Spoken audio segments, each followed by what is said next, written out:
자, 이제 오늘 2월 넷째 주, 자, 1호 법회를 시작하겠습니다. 직지 강의를 시작한 지 이제 한 23번째 시간이 됐고요. 자, 이제 여러분도 오늘 이렇게 법회를 오셨는데, 법회는 제가 전에도 말씀을 드렸지만, 법회는 공부하는 시간이기도 하지만, 기본적으로 법회 자체가 기도죠. 여러분들이 이 법회에 오셔서 앉아 계시면 마음가짐이 달라집니다. 여러 가지 의식을 또 진행하기 때문에 여러분들이 일상에 있을 때와 다른 마음가짐을 갖게 돼요. 일상에 있을 때와 다른 마음을 일으키게 되고, 그런 마음을 여러분들이 자주 반복적으로 경험하신다면 여러분들의 마음 상태가 달라지게 됩니다. 그런데 이 법회는 저희가 이제 이렇게 매주 일요일마다 오후 2시에 법회를 하고 있지만, 법회의 시작은 여러분들이 집을 나설 때부터요. 오늘 용화사에 기도하러 가야지. 용화사에 법회 보러 가야지. 라고 마음을 먹고, 그런 마음을 일으킨 순간서부터, 그리고 문을 열고 나설 때부터 이 법회는 시작이 돼요. 왜냐? 그때부터 여러분들의 마음가짐은 달라지기 때문에. 그리고 달라져야 돼요. 이 법회 이 절에 올 때서부터 여러분들의 그 마음가짐 자체가, 여러분들이 이왕이면 이제 절에 지금 내가 기도하러 가니까 이 절에 오는 이 과정에서도 여러분들이 뭔가 이 법회에 참석했을 때와 같은 그런 마음을 가지고 오시고, 법회가 끝나고 집에 가실 때도 집에 갈 때까지 이 법회에서 느꼈던 마음을 쭉 이어가신다면 정말로 많은 시간 여러분들은 여러분들의 마음을 닦는 연습을 하시게 돼요. 제가 예전에 저 대구의 팔공산을 이제 갔었는데, 지금은 모르겠지만 예전에는 이렇게 노부살림들이 뭘 짊어지고 올라가, 이렇게 쌀이고 뭐고 공약물을 짊어지고 올라가는데, 저도 젊어서 중간에 이제 막 숨이 차고 이렇게 쉬고 있는데 그분들이 웬만하면 안 쉬고 올라가요. 중간에 멈추면 혹시 공덕이 좀 뭔가 공덕이 준다고 생각해서인지 모르지만, 그리고 너무 힘들어서 중간에 쉬더라도 공약물을 바닥에 안 놔. 뭔가 이렇게 부처님 전에 지금 공약을 올려야 되는데 이걸 어떻게 감히 땅바닥에 이렇게 내려놓으면 뭔가 불경스러운 생각이 들어서인지, 그분들은, 그리고 중요한 거는요, 저희 어머님도 마찬가지긴 한데, 만약에 내일 절에 가는 날이다, 그러면 전날 꼭 목욕을 하셔. 목욕 재개. 여러분들도 지금도 그렇게 하시는 분 계시나요? 그러니까 전날 목욕 재개를 하고, 음식도 이렇게 어떤 고기를, 육식이라든가 이런 것 자체를 아예 안 하셔.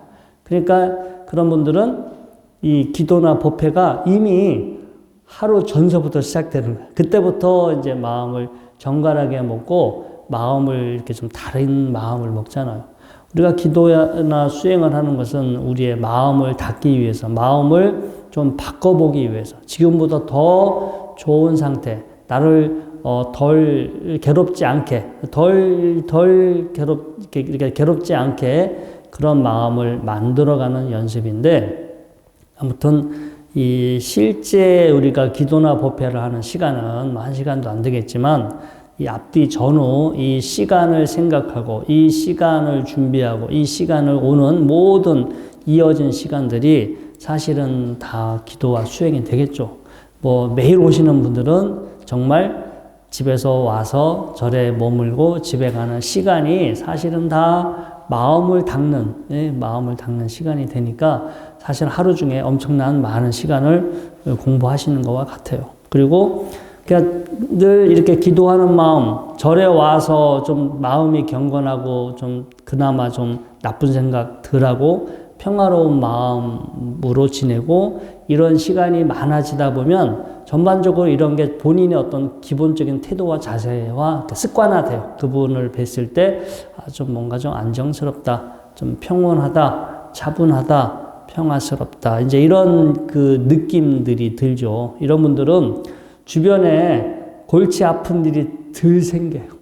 확실히 그분의 분위기에 따라서 식구들의 분위기, 만나는 사람들의 분위기 이런 것들에 다 영향을 미치기 때문에 여러분들이 이렇게 기도를 통해서 절에 와서 기도를 통해서 마음이 바뀐다면 본인도 마음이 덜 괴롭겠지만 주변 사람들한테도 영향을 미치고 또 나와 인간, 왜냐면 기도하는 시간이 많다 보니까 어디 가서 엄한 짓 하러 갈 시간이 없어. 그래서 기도의 시간이 많다 보니까 뭐 문제를 일으킬 수 있는 그런 시간들을 덜 만들기 때문에 훗날 미래에 나를 괴롭게 하는 상황을 피해갈 수 있겠죠.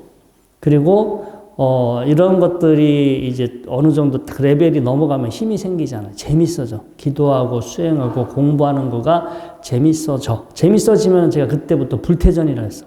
뭔가 재밌으니까 틈만 나면 하게 되잖아요. 제가 어저께 꼬마 학생이 템플스테이로 왔는데 뭘 잘하냐? 라고 물어보니까 게임을 잘한대. 야, 그래서 내가 지금 2개의 게임을 배우고 싶은데 게임을 좀 알려달라고. 그래서 이제 컴퓨터 옆에 앉혀놓고 이 게임을 제가 배웠어요. 요즘 게임이 왜 이렇게 어려워? 하여튼 그 단축키를 그걸 암기하는데도 내가 보니까 일주일 넘게 걸릴 것 같아서 한 20가지 넘게 이 키보드에서 단축키를 일단 외워야 되고 이 손가락으로 저의 모든 움직임을 자연스럽게 해야 되는데 그 친구는 게임을 잘해요. 야, 너 이렇게 게임을 잘하는데 어느 정도 연습을 하면 너처럼 할 수 있어? 라고 물어보니까 한 1년 정도 해야 됩니다. 그래서 그러면 하루 어느 정도 하면은 이렇게 할 수 있으니까 하루 1시간 반 이상은 하셔야 됩니다. 하루 1시간 반씩 6개월을 하면 가장 기본적으로 게임을 할 수 있을 정도가 되고 하루 1시간 반씩 1년을 쉬지 않고 열심히 하게 되면 자기처럼 할 수 있대. 내가 또 공부를 그렇게 했어. 공부를 그렇게 해야지 너 게임을 이렇게 하니까 아버지가 맨날 게임만 한다고 뭘 하지 않냐고. 그래서 제가 웃으면서 농담처럼 그 이야기를 했는데 이제 그런 게임 같은 거를 재미를 들이면 어떻게 되겠어요? 게임하는 게 재미가 있으니까 옆에서 하지 말라 그렇게 어른들이 야단을 치고 말려도 어떻게 돼? 기를 쓰고 한단 말이에요. 기를 쓰고 하게 돼. 근데 우리가 이 기도하는 것도요, 지금은 이제 이게 우리 감각적인 즐거움, 세속에서 일상에서의 감각적인 즐거움이 크니까 기도하는 즐거움이 그렇게 크게 와닿지는 않는데 이것도 이제 이 마음의 상태가 어느 레벨을 넘어가면 확실히 기도하고 수행하고 공부하는 게 재밌어져요. 그냥 다른 거 하는 것보다 지금 기도하거나 수행하는 게 훨씬 더 재밌어지기 때문에 더 시간을 내서 더 많이 할 수밖에 없어집니다. 그래서 여러분들이 이렇게 매주 혹은 뭐 저희 용화사는 매일 기도가 있기 때문에 매일 이렇게 완전 기도를 하고 계신데 아마 여러분들도 그런 수행의 기도의 공부의 재미를 느끼시기 때문에 이렇게 이제 매일 나와서 기도를 하고 계시기도 하고 또 이렇게 이런 법회를 참석하지 못한다면 뭐 요즘 유튜브로 좋은 법문들 강의들이 많잖아요. 저도 요즘 방통대를 다시 입학하는 바람에 뭐 바쁘더라고. 이 강의를 못 봐도 하루 1시간은 봐야 돼. 이 과목이 좀 있다 보니까 하루 1시간씩 보더라도 다 못 봐. 속도를 1.5배로 해놓고 막 1시간 처음에는 우습게 얘기했는데 하루 1시간 시간 내는 것도 쉽지는 않은 것 같아요. 근데 아무튼 여러분들이 뭐 유튜브가 됐든 뭔가 이렇게 어떤 자료 이렇게 실제 이 오프라인 시간이 됐든 뭔가 여러분들의 마음을 좀 이렇게 평화롭게 해주고 여러분들의 마음을 성장시킬 수 있는 이런 시간을 많이 만드셔야 돼요. 이게 나중에요. 갑자기 뭐든지 제가 아까 게임도 예전에 제 젊었을 때 게임 잘했거든요. 우습게 얘기했어요. 야, 조금만 알려주면 나 잘할 수 있어 했는데 포기했어요. 야, 저거 1시간 반을 내가 6개월을 지금 방통대 수업도 못 듣고 있는데 내가 1시간 반 게임을 내가 이거 한다라는 거. 내가 어제 2개의 게임을 배웠는데 그냥 2개의 게임은 다 못할 것 같고 한 가지도 지금 제가 아무리 못해도 그 게임을 한번 시작해서 게임이 끝나는 시간이 빨리 끝나면 20분, 조금 하면 25분이 걸린대요. 그럼 아무리 빨리 끝내고 싶어도 끝낼 수가 없어. 20분간은 매달려야 돼. 조금 아쉬워서 한 번 더 해버리면 바로 1시간이 돼. 1시간이 후딱 날아가잖아요. 근데 그게 나중에 닥쳐서 하면 뭐든지 안 돼요. 공부도 꾸준히 하던 사람이 했을 때 그 다음 뭔가가 이렇게 넘어갈 수가 있지. 운동도 마찬가지입니다. 그냥 갑자기 하루아침에 할 수 없어요. 평상시 꾸준히 하시던 분들이 나중에 어떤 거 운동을 할 때 계속해서 이어서 할 수 있지. 또 어저께 오신 분이 또 이렇게 차담을 하시면서 그런 얘기를 해요. 본인은 이렇게 은퇴하고, 이제 공직 생활을 그분도 하셨는데, 은퇴하시고 연금을 받고 계신데, 은퇴하고 연금만 받으면 다 될 줄 알았대. 근데 막상 딱 은퇴를 하고 나서 보니까 부족하대요. 부족하대. 연금만 가지고도 진짜 생각지도 않은 많은 일들, 그리고 이제 몸이 고장나니까 이거 수리비도 많이 들어가잖아요. 그게 그 연금이 아무 일도 안 일어난다라는 가정하에는 그 돈이면 충분한데 정말 본인의 몸에도 일이 생기고 주변에도 일이 생기니까 자기는 연금만 받으면 앞으로 죽을 때까지 아무런 근심 걱정이 없을 것이다 했지만 현실은 은퇴를 하고도 계속해서 고민을 해야 된대요.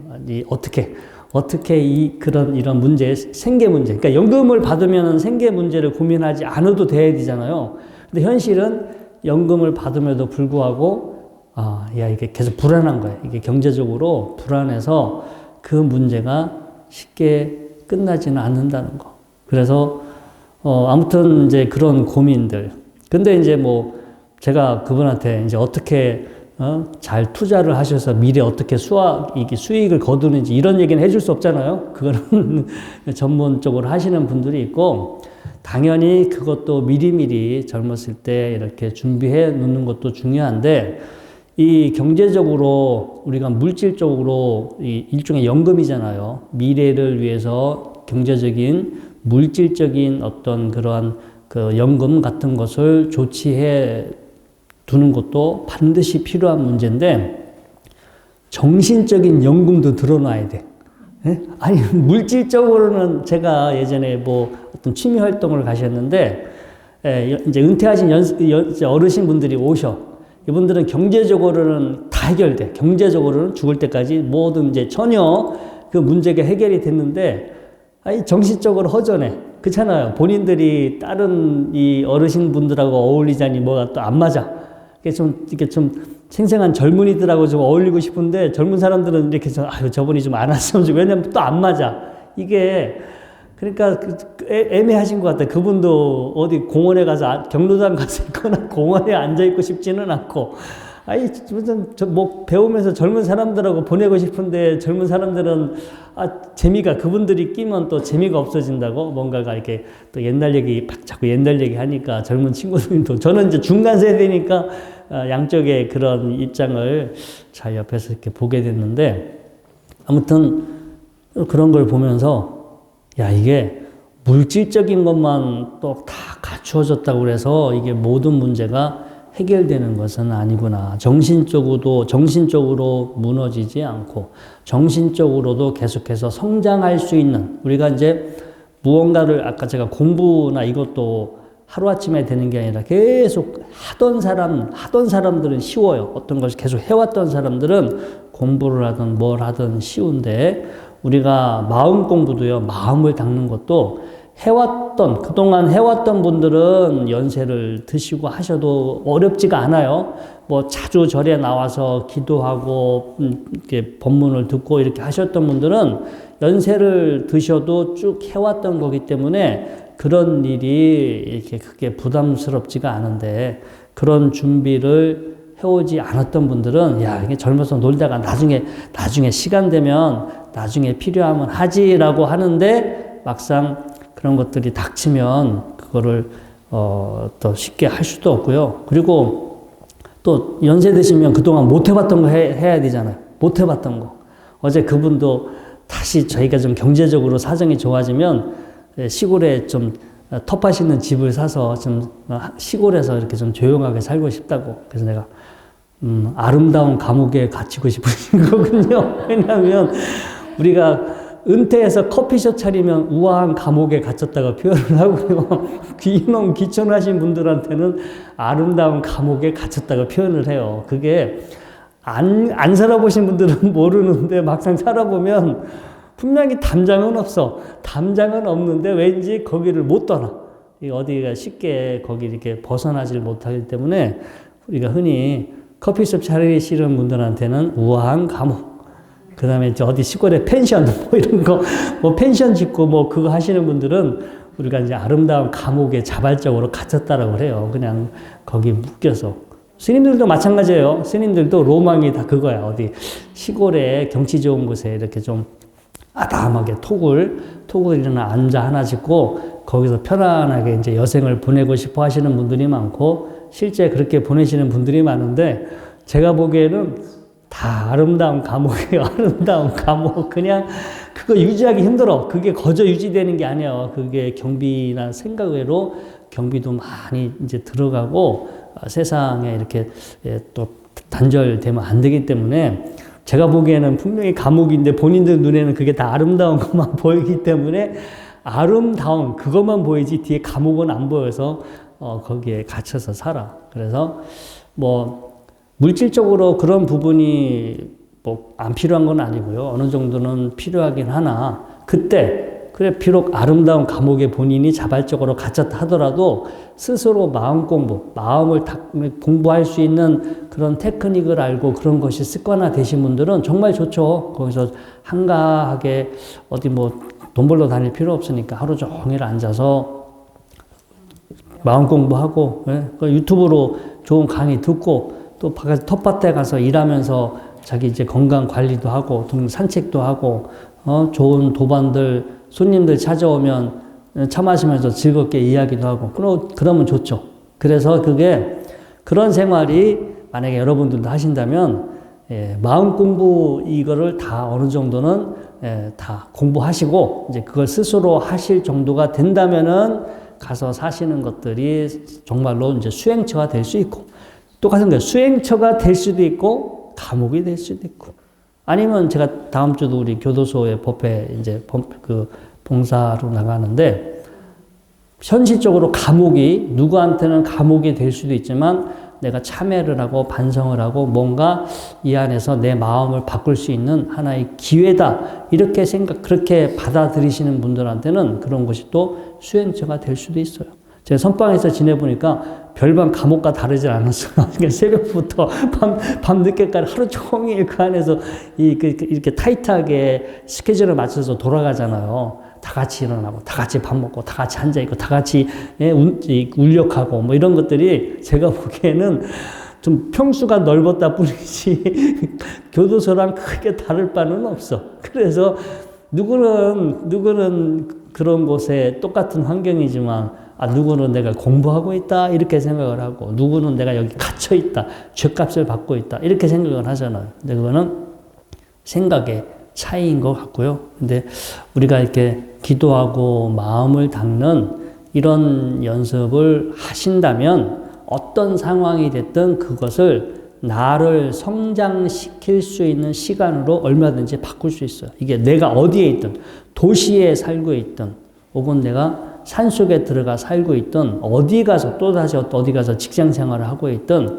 본인이 자기의 마음 공부할 수 있는 그런 어떤 테크닉, 요령들, 이런 의지를 가지고 있다면 어느 곳에 가 계시든 다 마음 공부, 수행처가 될 수도 있고요. 그리고 결정적으로 중요한 거는 이 마음이라는 거가 만약에 무너지면, 그러니까 마음은 이게 공부를 하시면 이게 가만히 나이를 먹는다고 해서 마음이 저절로 철이 들고 마음이 저절로 성장하는 건 아니에요. 끊임없이 여러분들 그 새로운 내용도 좀 받아들이고 자신의 모습도 성찰하고 자신의 습관, 새롭게 자신의 습관을 계속 바꾸려고 끊임없이 멈추지 않고 노력을 하셔야 연세를 들어도 마음이 무너지지 않는데 그 연습을 하지 않은 분들은 습관, 살아왔을 때 습관이 점점 굳어져요. 이게 좀 말랑말랑 할 때는 충격도 어느 정도 흡수하고 다른 사람들과 덜 부딪히게 되는데 이놈의 습관이 시멘트처럼 이게 단단하게 굳어지면 충격도 쉽게 받고, 그 다음에 다른 사람들하고 잘 부딪히고 자기도 힘들어. 그래서 나이를 먹어서 자기 마음 공부에 대해서 신경 쓰지 않은 분들은 결국은 정신 상태, 마음 상태가 부실해져요. 빈곤해지고, 뭐 물질적으로는 풍부해질지 모르지만 정신적으로 부실해지고 빈곤해질 수도 있어요. 저도 전에 이렇게 이 명상원 하면서 과거에 이렇게 명상원을 거쳐가신 분들, 많은 분들이 있어요. 근데 뭐 열심히 사셨죠. 열심히 사시고 공부도 하셨고. 근데 이렇게 치열하게 진지하게는 안 하셨어. 그냥 취미 삼아 이렇게 그냥 취미 삼아 가볍게 하시긴 했는데, 이게 연세 드시고 정말 이렇게 정신이 무너지니까 하루 종일 집안에서 불 꺼놓고 그냥 하루 종일 집안에 앉아 계시고, 이게 무료한 거야.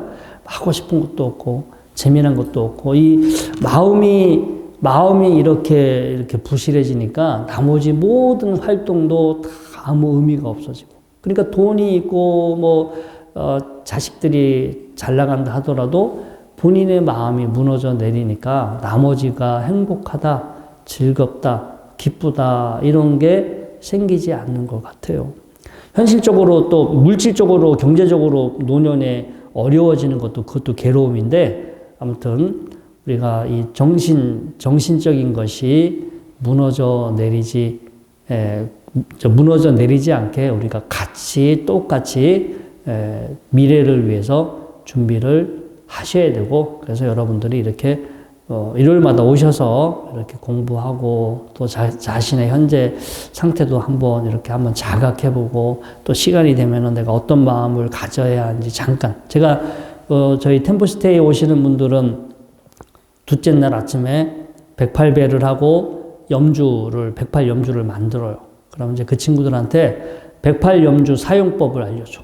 야, 내가 지금 이제 뭐 어떤 좋은 마음, 부처님의 마음이 될 수도 있고, 본인이 생각하는 뭔가 좋아하는 캐릭터, 아니면 내가 나는 이런 마음이 되었으면 좋겠어 라고 그런 마음을 정하고 한번 그런 마음을 먹어봐.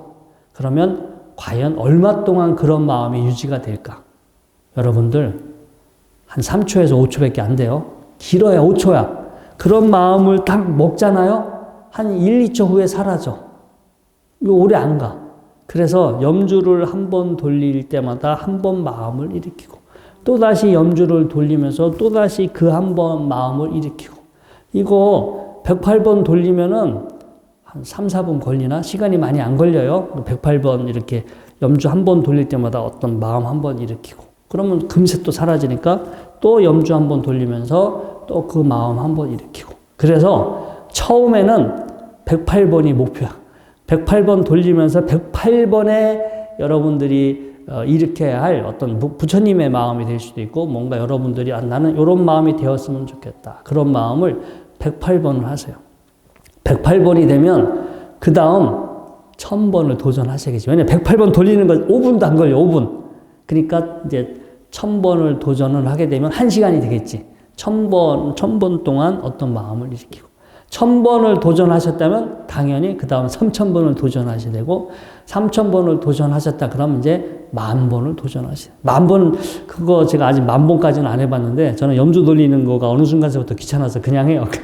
그냥 염주 없이 하긴 하지만, 만약에 여러분들이 염주를 가지고 내가 10,000번의 어떤 마음을 일으켜 보겠다, 그래서 10,000번을 하게 되면 시간적으로 한 서너 시간 되지 않을까, 그 정도 예상이 되는데, 진짜 매일 10,000번씩 어떤 반복적으로 어떤 마음을 일으킬 수 있는 분들은 반드시 습관화가 됩니다. 분명히 마음이 바뀔 거예요. 마음의 상태가 확 달라지면, 제가 전에도 누누이 말씀드렸죠. 몸에서 분비되는 몸에서 호르몬 자체가 분비가 달라지고요. 나의 정신 상태가 달라지고, 평상시 나의 생각하는 것도 달라지고, 나를 바라보는 다른 사람들의 시선, 다른 사람들의 평가가 달라져요. 그리고 이 꿈자리가 달라져요.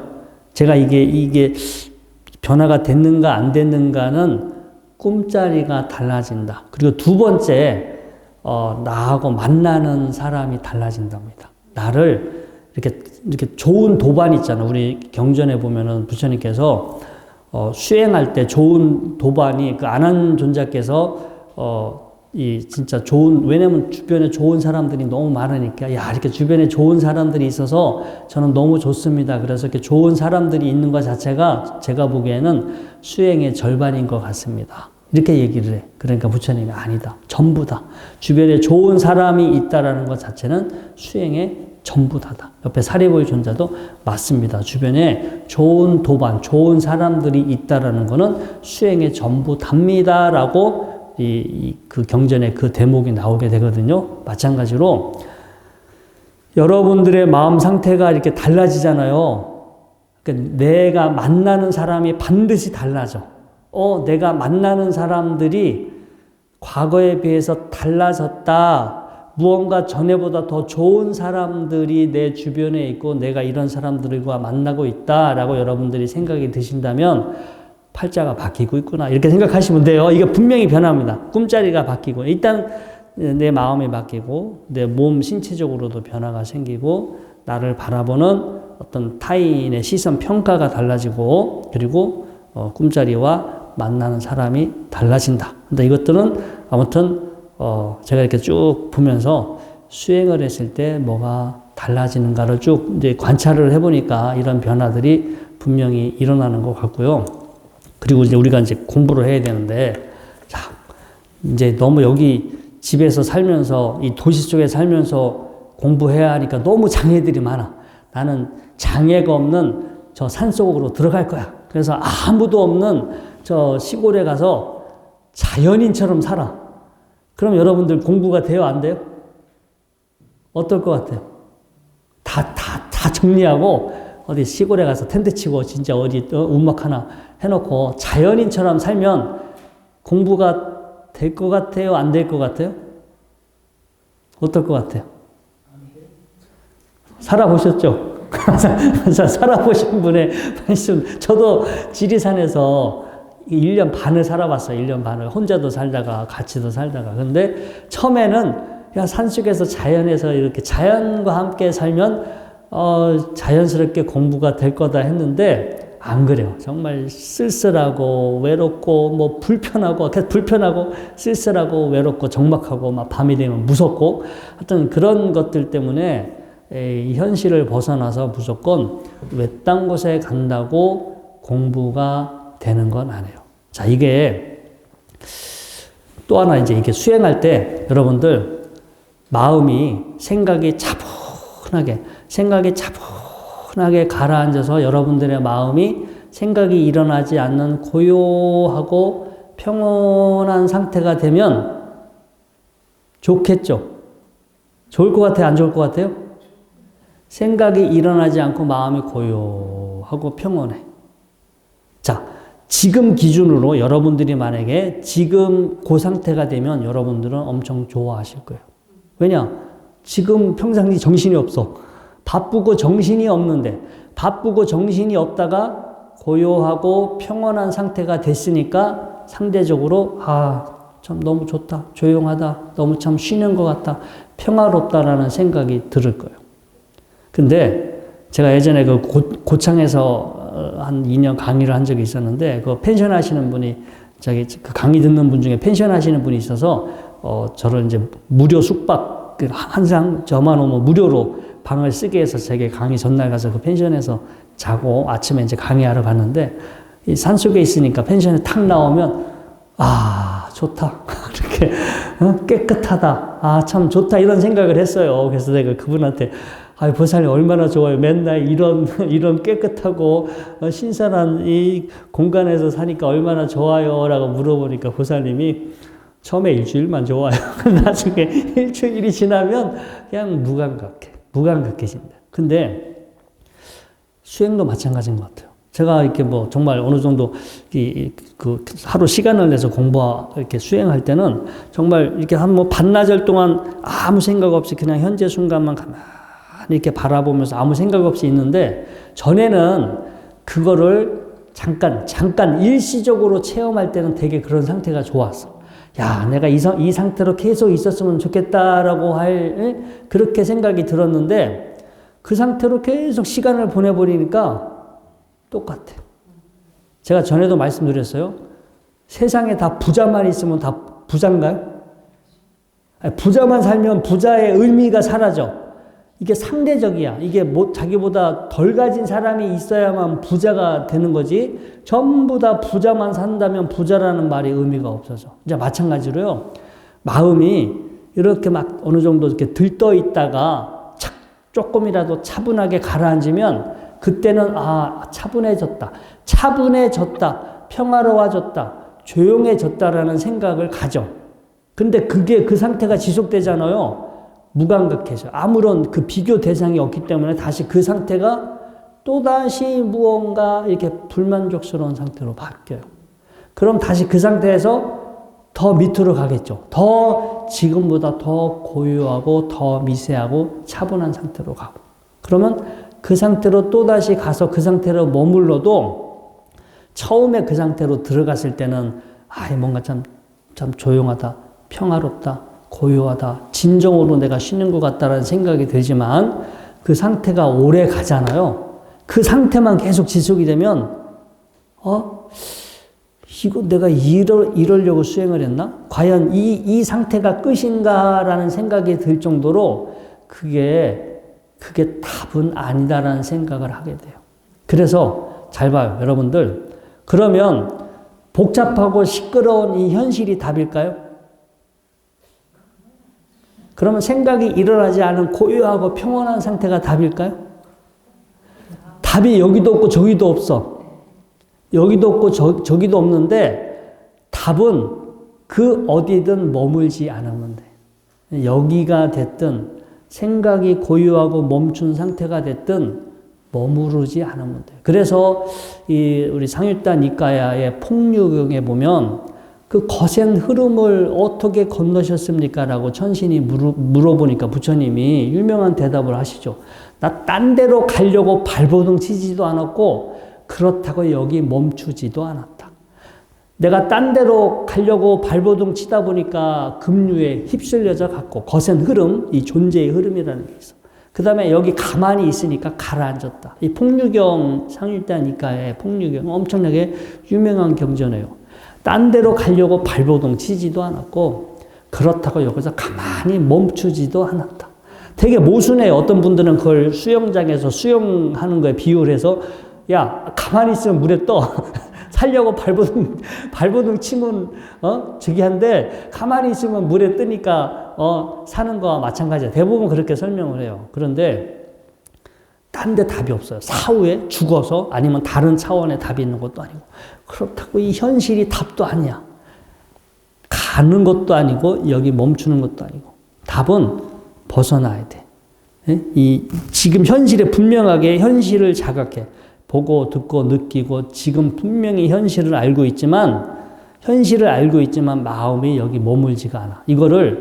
이건 존재하는 게 아니라 여러 조건들이 만나서 작용하고 있는 상황일 뿐이지 여기 그 어떤 나다, 남이다, 이건 나다, 세상이다라고 무언가 존재한다, 뭐가 있다라는 생각을 하지 않고 거기에 마음을 두지 않아. 이게 무주심, 우리가 그걸 무심이라고도 하고 무주심, 머물지 않는. 우리 금강경에서 늘 머무는 바 없이 마음을 내라는 말 많이 들어보셨죠? 그렇게 해야만 빠져나와. 딴 데 가지도 않고 여기 있지도 않았어. 그러니까 여기 분명히 이제 딴 데 가지도 않고 여기 있지만 마음을 두지 않아. 지금 이 순간에 여기에 그 어떤 것에도 마음을 두지 않아서 이렇게 벗어난 것을 우리가 해탈이라고 그래요. 모든 것으로부터 벗어난 거. 그렇게 했을 때 우리가 이제 진정으로 자유로워지고 근심 걱정. 우리가 이제 아까 얘기했죠. 나이를 먹어도 연금을 받음에도 불구하고 경제 문제에 고민해야지. 이 몸이 고장나기 시작하니까 이거 이제, 이거 병 생기는 거 걱정해야지. 그 다음에 이제 돌아가시잖아요. 이제 죽음. 이게 죽는 것도 이제 막 준비도 해야 되고. 그러니까 이게 오만 문제들이 유발이 되는데 그때 이렇게 딴 데 가려고 애쓰지도 않고 같은 거 지금 현실에 안주하는 것도 아니고 부처님이 말씀하신 근데 그거는 여러분들이 지혜롭게 봐야만 벗어날 수 있어요. 계속 마음을 닦는 것으로는 제가 아까 말씀드린 대로 생각이 일어나지 않는 상태는 마음을 닦음으로써 가능하지만 그 상태에서 머무는 것이 끝. 근데 그 상태에 머물러 있으면 마찬가지로 계속 그 상태로만 지속되면 이것이 답은 아니다라는 것을 알게 되기 때문에 벗어나는 걸 다시 그 다음 공부를 하셔야 돼요. 그래서 반드시 지혜를 닦는 게 필요해요. 우리가 개, 정, 해, 사막을 이야기하는데 개는 절제하고 단속하고 미래에 일어날 수 있는 거를 예방하는 거. 이제 개. 정은 계속 마음을 닦아서 해로운 마음이 일어나지 않고 고요하고 차분하게 마음을 반복적으로 훈련해 가는 거. 해는 봐야 돼. 이게 여기 있는 게 아니라 분명히 여기 분명히 작용은 하고 있으나 이게 존재하는 게 아니라 여러 조건들이 만나서 모여서 작용하고 있을 뿐 뭔가 본질이나 실체가 있는 것이 아니다라고 알아서 또 거기에 마음을 두지 않는 연습을 하셔야만 여러분들이 근본적으로 이 어떤 생사 문제라든가 이런 괴로움에서 벗어나게 되는데 그래서 이제 이런 내용을 토대로 오늘 제 8조 불탄난제 이 스님의 개성을 한번 이제 보십시오. 자, 이제 제 8조 불탄난제 존자께서 바소밀 존자를 만나서 가르침을 받고 출가하게 됩니다. 그래서 이 교화 활동을 하시다가 제가국의 비사라의 집에 이르렀을 때 그의 집 위에 하얀 빛이 솟아오르는 것을 보고 그것을 같이 있는 이 무리들에게 이렇게 말합니다. 자, 저 집에는 분명 성인이 있을 것이다. 입으로 말을 하지 않지만 참다운 대승의 그릇이다라고 말하였다. 이제 이렇게 말하고 있으니까 그 집에서 어떤 남자가 나와서 예를 올리고 지금 여기 왜 오셨냐, 무엇을 원하냐라고 물었다. 존자는 지금 나의 시자를 구하고 있다고 답했고요. 장자는 지금 자신에게 본태밀다, 다음 제 구조가 됩니다. 자, 본태밀다라는 이름의 외아들이 있는데 나이는 이미 50이 넘었지만 아직 말을 하지 못하고 걷지를 못한다고 하였다. 이 불탄난제 존재가 말하기를 그대가 말한 대로라면 참으로 나의 제자가 맞다라고 하면서 존자가 그의 아들을 보자 그는 일어나 예배 올리고 개성으로 말했다.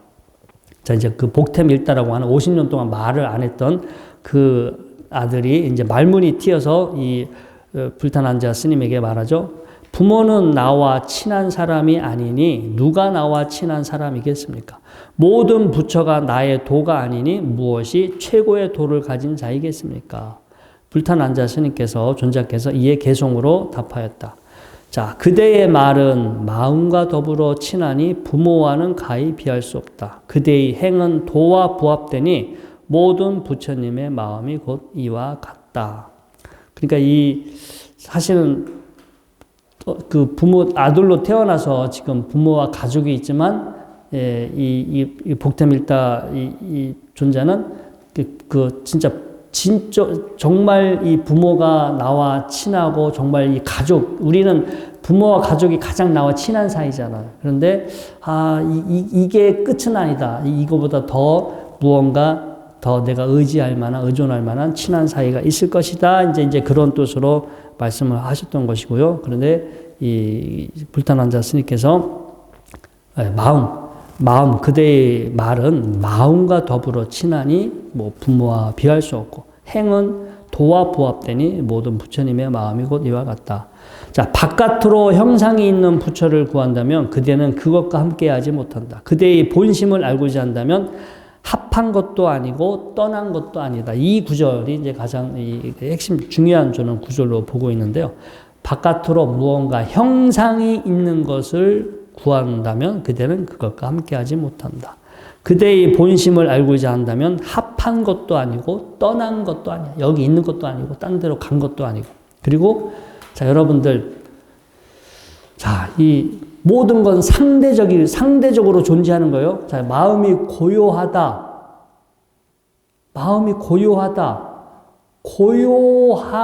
고요라는 거가 있으려면 뭐가 있어야 돼요?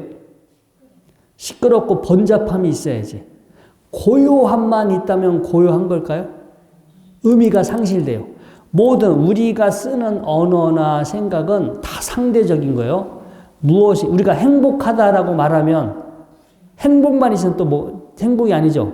뭐 행복하지 못한 불만족스러운 상황이 있으니까 행복이라는 거가 그 의미가 성립이 되지, 행복만 있다면은 아무 의미가 거기서 상실돼. 그래서 모든 것은 상대적인 개념이에요. 그래서 무슨 뭐 덥다, 춥다, 착하다는 선한 것이다, 악한 것이다도 본래 그게 있을 수가 없어. 무언가의 상대적인 개념으로 존재하는 것이지. 그리고 마찬가지로 야, 요거는 부처님 법이야 라고 얘기했어요. 부처님 법이 있으려면 뭐가 또 있어야 돼요? 부처님 법이 아닌 거 있어야 돼. 이게 부처님 법이 되려면 저거는 부처님 법이 아니어야 돼. 근데 세상에 알고 보면 부처님 법 아닌 게 있을까요? 알고 보면 우리가 이거 잣대를 어떻게 되느냐 다른데, 이건 불법이야, 부처님 법이야 라고 해버리면 아닌 게 존재해. 근데 그거는 자기의 주관적인 하나의 잣대지. 이건 법이다, 법이 아니다. 어떻게 그 사람이 그걸 정하게 되겠어요? 세상은 스스로 부처님 법이, 이건 부처님 법이야, 부처님 법이 아니야, 따로 있을 수가 없어요. 인간이 그렇게 규정했지. 근데 야, 요거는 부처님이야, 요거는 부처님이야, 요거는 진리야, 요거는 가르침이야 라고 한다면 그것도 별도로 존재해요, 존재하지 못해요? 여기 바깥으로 형상이 있는 걸 구하지 말라고 했잖아. 이제 요것은 절이야, 요것은 부처님 모습이야. 꼭 우리가 부처님 모습이 저 뒤에 있는 꼭 저렇게 불상처럼 생겨야만 부처님 모습일까요? 아니죠. 형상은 나중에 바뀔 수도 있어요. 그리고 절이 꼭 이렇게 기와집처럼 생겨야만 되나요? 교회처럼 생긴 절이 두 개가 있어요. 우리나라에. 교회인데 절이야. 이 경매에서 받아가지고, 교회를 경매에 받아가지고 십자가를 떼내고 만자를 걸어놔서 누가 보면 분명히 교회인데 가서 보면은 교회인데 아무튼 절인 경우가 우리나라에도 두 군데가 있습니다. 뭐 이제 그래서 이게 어떤 고유한 절대 불변의 형상이나 뭐가 있는 건 아니다. 그래서 이런 것들을 다 떠나야 돼. 형상이다, 이거다, 저거다라는 분별도 떠나고, 이렇게 합한 것도 아니고 떠난 것도 아니고 빠져나와야 돼요. 빠져나와서 머물지 않아야만 이 괴로움에서 벗어날 수 있겠죠. 자, 아무튼 이렇게 이 본문을 듣게 되고, 이 본태밀다 또 스님은 법을 받아서 뒤에 보면 복태밀다 존재가 스승의 미묘한 개성을 듣고 7걸음을 걸었고요. 불탄한 자 존재는 곧 그를 출가하게 하고 구족계를 주게 됩니다. 존재는 다시 그에게 말하기를 나는 지금 열애의 정법을 그대에게 부족하노니 절대 끊어지지 않게 하라. 그리고 나서 또 개성으로 말합니다. 허공은 안팎이 없으며 마음의 법 또한 이와 같다. 아니다, 밖이다 할 수 없죠. 마찬가지로 이건 불교다, 이건 불교가 아니다.